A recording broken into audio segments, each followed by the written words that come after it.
Hello दोस्तों, मैं आपके सामने उपस्थित हुआ हूं तराइन का युद्ध लेकर। तराइन का युद्ध क्यों लड़ा गया, किसके बीच लड़ा गया, क्या कारण थे, ये सभी चीज़ों को लेकर मैं यहाँ पर उपस्थित हुआ हूँ और सभी चीज़ों का बारी बारी से मैं विस्तृत ब्यौरा आपको दूंगा और विस्तृत जानकारी आपको अवगत कराऊंगा। देखिए, तराइन का युद्ध जो है 2 बार लड़ा गया। एक लड़ा गया 1191 ईस्वी में और एक लड़ा गया 1192 ईस्वी में। अब देखिए यहाँ पर कहानी, देखिए क्या रोचक तथ्य हैं और यहाँ पर देखिए कैसे शुरुआत होती है, ये थोड़ा ध्यान दीजिएगा। देखिए 2 लोगों के बीच लड़ा गया। एक था कौन, एक थे पृथ्वीराज चौहान। पृथ्वीराज चौहान बहुत ही यशस्वी सम्राट, बहुत ही वीर जो है सम्राट कहा जाता है, तीरंदाजी वगैरह में निपुण। पृथ्वीराज चौहान और किसके बीच लड़ा गया, मोहम्मद गौरी के बीच। मोहम्मद गौरी यानी पूरा नाम मोहम्मद शहाबुद्दीन गौरी। अब यहाँ पर गौरी और इनके बीच लड़ा गया, 2 युद्ध हुए और दोनों इन्हीं दोनों के बीच हुए। लेकिन अब क्या हुआ, अब इसकी विस्तृत जानकारी मैं आपको देने जा रहा हूँ। देखिए राजा सोमेश्वर, ये जो है क्या थे, ये जो है राजा सोमेश्वर जो है ये इनके पिता थे। किसके पिता थे, पृथ्वीराज चौहान के। राजा सोमेश्वर जो है पृथ्वीराज चौहान के क्या थे, पिता थे। अब जाहिर सी बात है इनके पिता थे, अजमेर के राजा थे। 13 साल की अवस्था में क्या हुआ, इनकी मृत्यु हो गई। और 13 साल, कब, 13 वर्ष की अवस्था में जो है क्या हुआ, पृथ्वीराज चौहान को राजगद्दी संभालना पड़ा। देखिए कम उम्र में इतिहास में ज्यादातर लोग जो है राजा बने। 11.5 साल में बाबर, 13 साल में अकबर और 13 वर्ष में ये भी बन गए। अब यहां पर देखिए, अब यहां पर शुरुआत देखिए और इंटरेस्टिंग देखिए। अब जाहिर सी बात है राजा सोमेश्वर। अब देखिए अनंगपाल, मैं राजा अनंगपाल से शुरुआत करता हूं। अनंगपाल कौन, दिल्ली के राजा। अनंगपाल जो है ये दिल्ली के क्या थे, राजा थे। इनकी 2 बेटियां थी। क्या बेटियां थी भैया, इनकी 2 बेटियां थी और दोनों बेटियों का विवाह इन्होंने कर दिया। 2 बेटियां थी, अब दोनों बेटियों का जो है विवाह इन्होंने कर दिया। एक बेटी का विवाह किया राजा सोमेश्वर से, राजा सोमेश्वर, अब ध्यान देना। और दूसरी बेटी का विवाह किया कन्नौज के राजा विजयपाल से, कन्नौज के राजा विजयपाल से। अब इनसे 2 संतानें। अब देखिए राजा सोमेश्वर से कौन पुत्र पैदा हुआ, पृथ्वीराज चौहान। हालांकि हरिराज चौहान भी इनके भाई थे, पृथ्वीराज चौहान के, ध्यान देना। कौन, राजा सोमेश्वर, पृथ्वीराज चौहान। और इनके क्या थे, विजयपाल का पुत्र कौन था, राजा जयचंद। अब जयचंद जो है ये भी जो है थोड़ा कुशल था। और पृथ्वीराज चौहान तो ये जो है, पृथ्वीराज चौहान जो है ये वीर तो थे ही, युद्ध कौशल में निपुण थे, माहिर हो चुके थे। अब यहाँ पे अनंगपाल ने, अब इनका कोई पुत्र नहीं, अब पुत्र जो है वियोग में थे ही और ये राजगद्दी पे बैठ के बड़ा सोच विचार कर रहे थे। बड़ा जो है विचार विमर्श करने के बाद, जैसा कि बाहुबली में आपने देखा होगा, बाहुबली फिल्म में, कि शिवगामिनी के जो पुत्र थे बाहुबली और भल्लाल देव तो उनका सगा पुत्र था। शिवगामिनी ने क्या किया, इन लोगों के बीच जो है प्रतियोगिता कराई युद्ध कौशल की और देखा कि कौन इसमें विजय होता है और कौन जो है दक्ष है, कौन योग्य है। तो उन्होंने अंततः पाया क्या, उन्होंने अंततः ये पाया कि बाहुबली जो है राजा बनने के योग्य है। क्योंकि राजा बनने का ये मतलब नहीं है, राजा का कर्तव्य क्या होता है, राजा का कर्तव्य खाली युद्ध कौशल में लड़ाई करना नहीं होता है। राजा का कर्तव्य होता है कि वो अपनी प्रजा की रक्षा करे, अपनी प्रजा की देखभाल करे, प्रजा के प्रति उदार रहे। और ये सब खूबी जो है उन्होंने बाहुबली में देखा था, इसलिए बाहुबली में उनको राजा घोषित कर दिया था।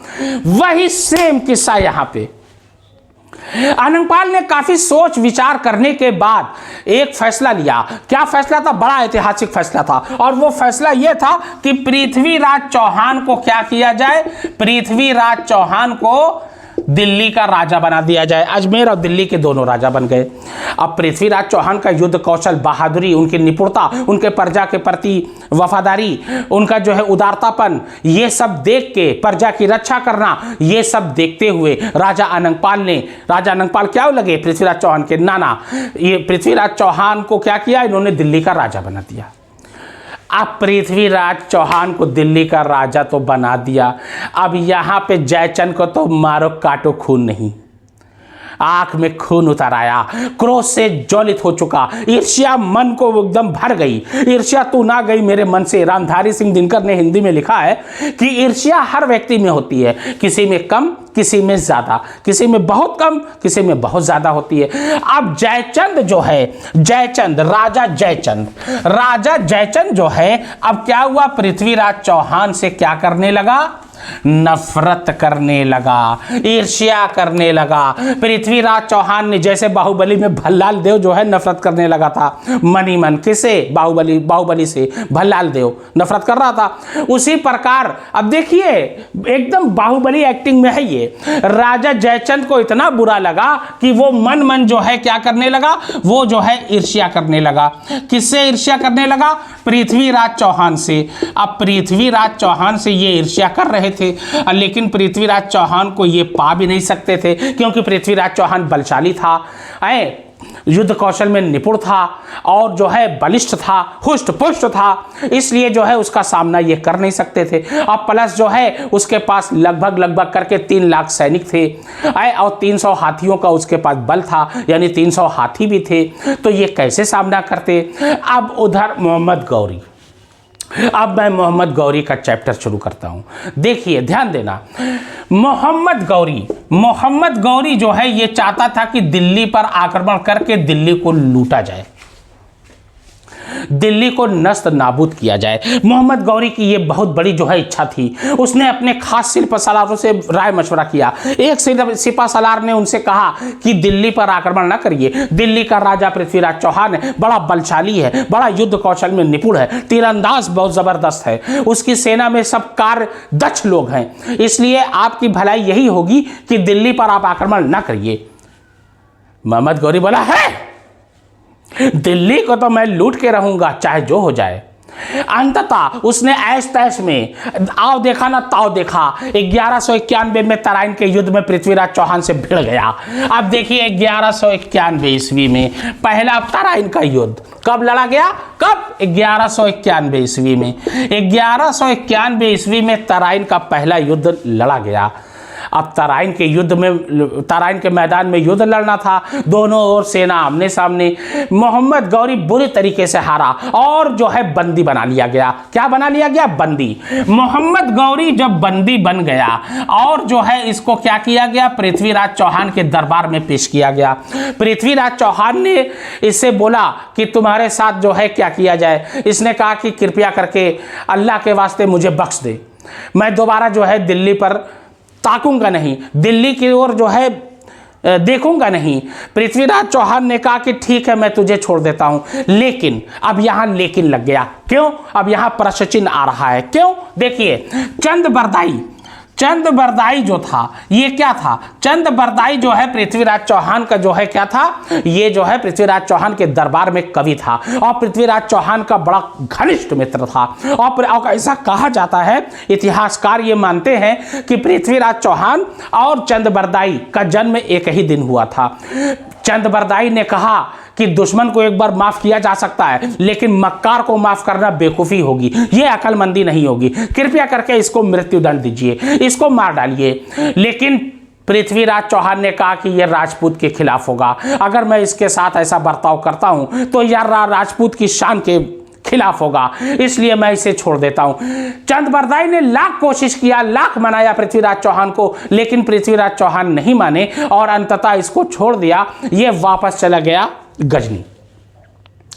अब ये तिलमिलाया हुआ था, अब यह हारा हुआ था, मक्कार तो था ही मोहम्मद गौरी। अब यहां पे क्या हुआ, अब देखिए, अब यहां पे क्या हुआ कि मोहम्मद गौरी जो है वहां पर जो है शासन कर रहा था और उसके अंदर अंदर जो है कचोट थी, अंदर अंदर उसको गुस्सा था, अंदर अंदर उसको ईर्ष्या थी कि मैं दिल्ली को लूट क्यों नहीं पा रहा हूं, मैं दिल्ली को जीत क्यों नहीं पा रहा हूं।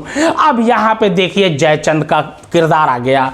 अब जयचंद जो है इनसे खार खाया हुआ था ही, भाई पृथ्वीराज चौहान से तो गुस्सा था ही, पृथ्वीराज चौहान से ईर्ष्या तो करता ही था, क्योंकि अनंगपाल ने क्या किया था, पृथ्वीराज चौहान को दिल्ली का राजा बना दिया था।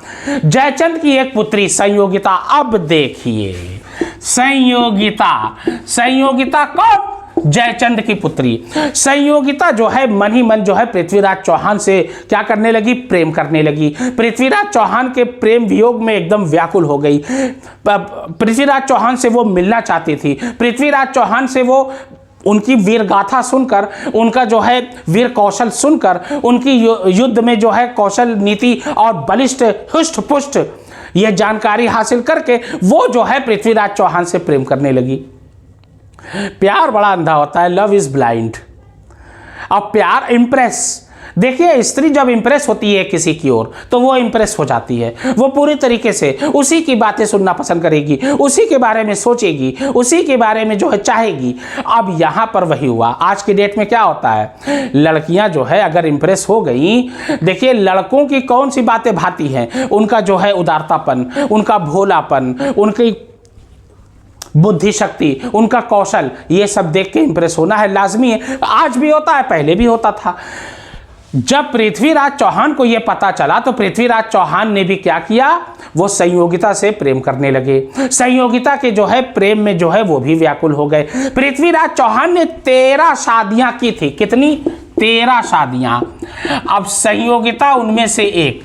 तो जब ये जयचंद को जब पता चला कि ये संयोगिता जो है प्रेम में लिप्त है, बड़ा डांटा फटकारा, बड़ा गुस्सा हुआ कि मेरे दुश्मन से तू प्यार करेगी, ऐसा हो नहीं सकता, मैं हरगिज नहीं होने दूंगा।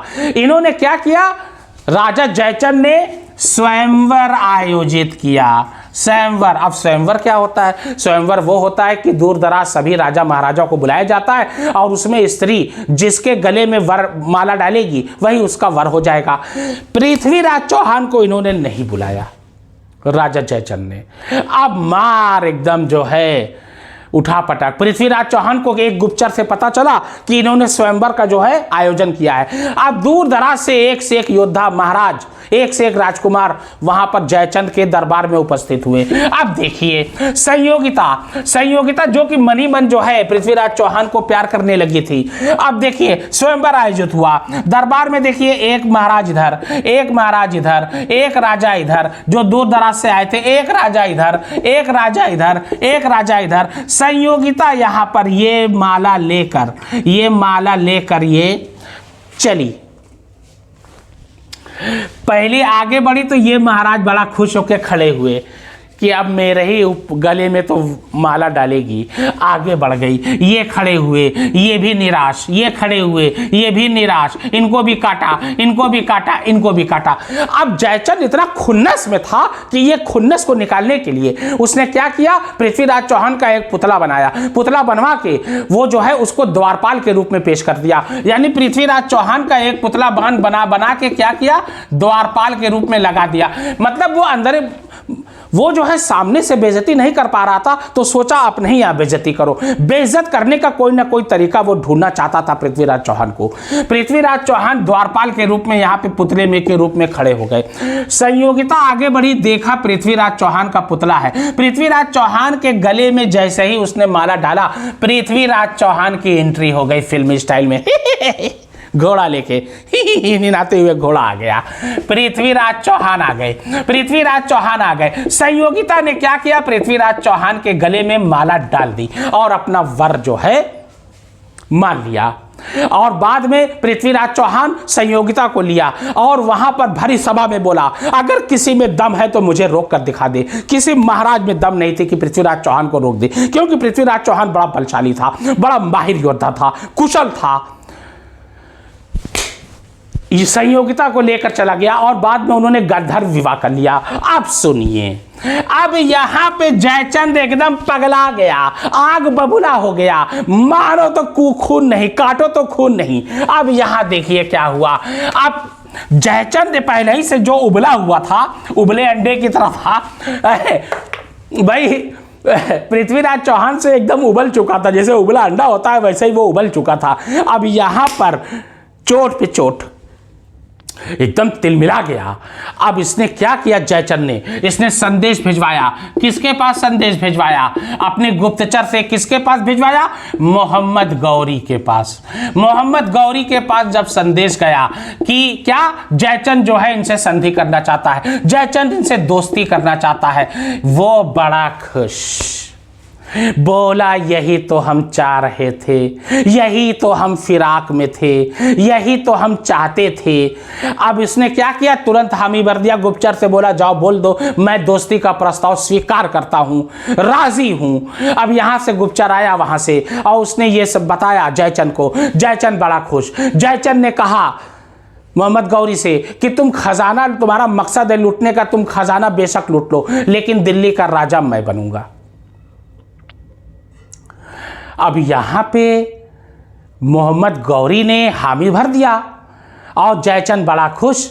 अंततः 1192 ईस्वी में तराइन के मैदान में युद्ध लड़ा जाना था। कहाँ? फिर 1191 में एक युद्ध हार गया था ये मोहम्मद गौरी। 1192 ईस्वी में दूसरा युद्ध, कौन सा? तराइन का।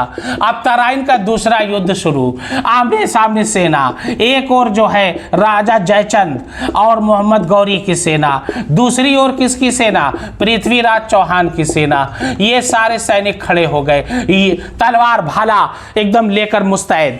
जंग भीषण शुरू हुई, मार मार काट चल रही थी। ये तलवार और ये भाला चल रहा था, ऊपर से तीर अलग चल रहे थे। ये तीर गया, ये तीर गया, मार जंग एकदम खूनी जंग में तब्दील हो गई थी। तराइन का मैदान एकदम खून से लथपथ हो चुका था, मानो आसमान फट चुका हो, बिजली गिर गई हो, इस तरीके से व्यतीत हो रहा था। अंततः क्या हुआ? 1192 ईस्वी में जयचंद की गद्दारी के कारण क्या हुआ? मोहम्मद गौरी फतह हो गया, जीत गया। 1192 ईस्वी में मोहम्मद गौरी ने पृथ्वीराज चौहान को हरा दिया धोखावश। अब ये कौन? जयचंद। अब जयचंद सोचिन तो दिल्ली हमरी हो ही गई, दिल्ली पे हम बैठेंगे, दिल्ली का राजा हम बनेंगे, दिल्ली का राजकाज हम संभालेंगे। मोहम्मद गौरी ने कहा जो अपने भाई का नहीं, देखिए दोनों मौसेरे भाई थे और जयचंद अब ससुर भी हो चुका था, भाई पृथ्वीराज चौहान जो है उसके दामाद हो चुके थे। जो अपने दामाद का नहीं, अपने भाई का नहीं, अपने देश का नहीं, अपने वतन का नहीं, वो मेरे साथ क्या वफादारी करेगा? मुझसे गद्दारी करने में तो उसको 2 मिनट नहीं लगेगा। उसने कहा जयचंद को ले जाओ, अब बंदीगिरी में डाल दो और उसको बाद में बीच चौराहे पे ले जाके उसका सर फाक कटवा दिया।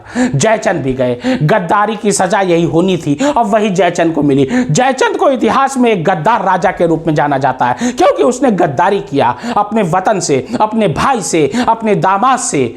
जब इधर संयोगिता को पता चला और संयोगिता के साथ जो उसकी सहेलियां थी, उन्होंने जौहर करने का फैसला लिया और अपनी इलेला यानी अपने आप को जो है अपने जीवन समाप्त कर लिया। अब यहाँ पे बाद में ऐसा इतिहासकार, देखिए यहाँ पे 2 पहलू हैं। इतिहासकार कहते हैं कि मोहम्मद गौरी ने बाद में क्या किया? पृथ्वीराज चौहान को मरवा दिया। और एक पहलू यह भी है कि ऐसा कहा जाता है कि युद्ध कौशल में जो है पूरा जो है आयोजित किया गया था और ये चंद बरदाई जो है मिलने गए थे किससे? मोहम्मद गौरी से। और चंद बरदाई को भी क्या किया था इसने? मोहम्मद गौरी ने जो है बंदीगिरी में डाल दिया और पृथ्वीराज चौहान की आंखें जो है गर्म सलाखों से मोहम्मद गौरी ने क्या किया? फोड़वा दिया था। चंद बरदाई से जब मिले अब दोनों मित्र थे, चंद बरदाई, मोहम्मद गौरी, दोनों आपस में गले लगे। मित्रता का जो है भाव जो है वहां पर उभर आया। तो चंद बरदाई ने कहा कि मोहम्मद गौरी को तुम्हें मारना है। पृथ्वीराज चौहान ने कहा कि मैं कैसे मार सकता हूं, मैं तो अंधा हूं, मैं तो निहत्ता हूं। उन्होंने कहा कि ऐसा सुनने में आया है कि वो तीरंदाजी का प्रतियोगिता आयोजित कर रहा है और तुम तो शब्द भेदी बाल चलाने में निपुण हो, इसलिए जो है तुम जाओ और उसको जो है मैं अपना शब्द दोहा बोलूंगा और उस दोहे के अनुसार जो है तुम क्या करना? मोहम्मद गौरी का वध कर देना। पृथ्वीराज चौहान ने कहा ठीक। युद्ध कौशल के मैदान में जब तीरंदाजी की प्रतियोगिता चल रही थी, तब वहां पे चंद बरदाई ने कहा 4 बास 24 गज, अंगुल अष्ट प्रमाण, ता ऊपर सुल्तान है मत चुके पृथ्वीराज। पृथ्वीराज ने ये धनुष चलाया, ठाक, मोहम्मद गौरी खत्म। ये एक तत्व हो गया। दूसरा तत्व क्या कहता है कि ये मोहम्मद गौरी ने क्या किया? पृथ्वीराज चौहान को मरवा दिया और वो जो है अपना राजकाज जो है देखने लगा और गजनी का तो राजा था ही। ऐसा अब इतिहासकार देखिए। अब दूसरा पहलू जो इतिहास में दर्ज है, रामलाल खोखर ये जो है क्या था, जरा इसके बारे में समझ लीजिए। रामलाल खोखर जो है ये जो है क्या था, ये जाट समुदाय का जो है ये राजा था। ऐसा कहा जाता है कि झेलम और सिंध नदी के बीच में इनका राजकाज चलता था। ये जो है राज करते थे। जब मोहम्मद गौरी का अत्याचार बहुत ज़्यादा बढ़ गया, मोहम्मद गौरी का जो है भारत में दमन करने का जो है उसका जो पहले ही से प्रयास था और उसमें सफल भी हो गया था। अत्याचार दिन पर दिन बढ़ता जा रहा था और यहाँ खोखर समुदाय यानी जाट समुदाय बहुत ही बलशाली हो चुका था, बहुत ही अपने युद्ध कौशल में निपुण हो चुका था। जब मोहम्मद गौरी को पता चला कि ये जाट समुदाय यानी खोखर जो है ये जो है बहुत ज़्यादा जो है आतंक मचाए हुए हैं, बहुत ज़्यादा जो है फैल चुके हैं, ये जो है इनकी शक्ति बढ़ती जा रही है, तो इसने क्या किया, 1206 ईस्वी में इसने क्या किया, गजनी से ये वापस आया ये खोखर को जो है समाप्त करने के लिए। और ऐसा कहा जाता है कि वहां पे जब ये जो है मार अत्याचार करके लूटपाट करके जब ये वापस जा रहा था 15 मार्च 1206 ईस्वी में, 15 मार्च 1206 ईस्वी में जब मोहम्मद गौरी की सेना लौट रही थी, तो उसी दरमियान खोखर समुदाय के जाट समुदाय के सैनिकों ने, हजारों सैनिक ने इस पर जो है धावा बोल दिया और ऐसा कहा जाता है कि रामलाल खोखर ने मोहम्मद गौरी का सर काट दिया। इस तरीके से मोहम्मद गौरी का भी अंत हो गया और तराइन का युद्ध समाप्त हुआ। मेरी वीडियो कैसी लगी बेटा? अगर अच्छी लगी तो सब्सक्राइब करिए दोस्तों, उसको फॉलो करिए। तब तक के लिए शुभ रात्रि, शब्बा खैर, अपना बहुत बहुत ध्यान रखिएगा। धन्यवाद। जय हिंद।